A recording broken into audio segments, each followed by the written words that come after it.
আমার শান্তির বাজারে গত 23 তারিখে সিভিল সোসাইটি নামধারী ত্রিপুরাজ্যের যে শাসক দলের যে একটা গোষ্ঠী ত্রিপুরা মথার সমর্থকরা বন্ধের নামে যে এখানে তাণ্ডব চালিয়েছে, আবার সেই তাণ্ডবের পরে তাদের বড় শরিক তারাও আবার পাল্টা, আমরা এখানে যা দেখলাম দোকানদার এবং এখানকার যারা স্থানীয় অধিবাসী, যে সেদিন যে এই ত্রিপুরাজ্যের মধ্যে তাদের অপকর্মকে ঢাকার জন্য এদের যে অপশাসন, এর বিরুদ্ধে মানুষ ক্ষুব্ধ, এটাকে এই সাম্প্রদায়িক বিভাজন করার মধ্য দিয়ে আমাদের রাজ্যের দুটো জনগোষ্ঠীর মধ্যে এই শান্তির বাজারে প্রথমত শুরু করেছে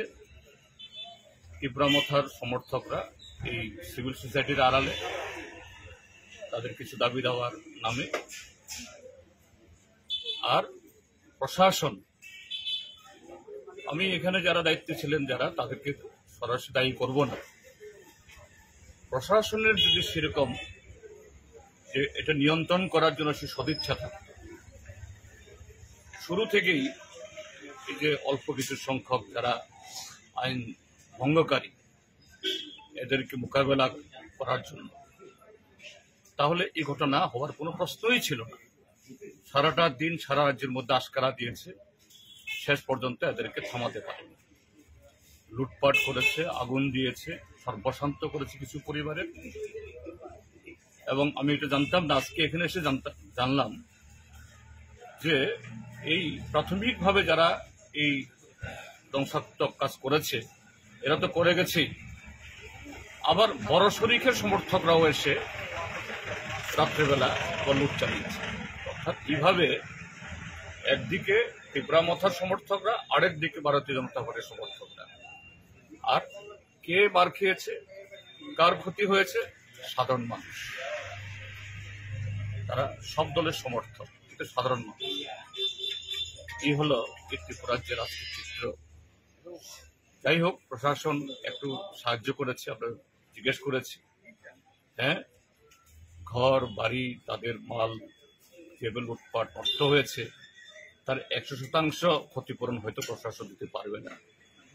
যৎ সামান্য এটা এই আগুনের কুণ্ডলিতে একটু জল ঢালার মতো দিয়েছে, এটা দিয়ে কি করে তারা পুনর্বার সংসার দাঁড় করাবেন?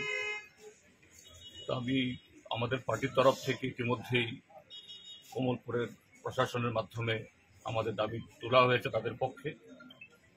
আমি দেখে গেলাম সরেজমিনে। এর আগে একবার আসতে চেষ্টা করেছিলাম, তখন এসপি বললেন যে না স্যার, এখন যাবেন না, এই জন্য একটু দেরি হয়ে গেল।